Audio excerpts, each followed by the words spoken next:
လေးပါတာကျော်လေး This is my husband my husband မှာ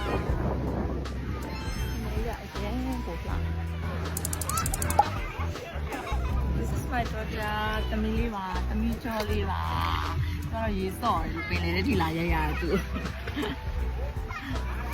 ပင်လေတဲ့ရောက်သွားပြီရေတွေကချီစိမ့်တာပဲအောက်မှာငါးလေးတွေတောင်မြင်ရတယ်ငါးတွေမှာအများကြီးပဲအောက်မလေးရေရနေတယ်အောက်မလေးသမီးလို့ပါရေနေလိုက်တာရေလေပြင်းရောက်နေလေပြင်းရောက်နေရေလေးကအောက်ကိုတော့မြင်ညာအောက်မှာငါးလေးတွေသွားနေတာကုန်မြင်ရတယ်ရင်းလှတော့ကန်းချီ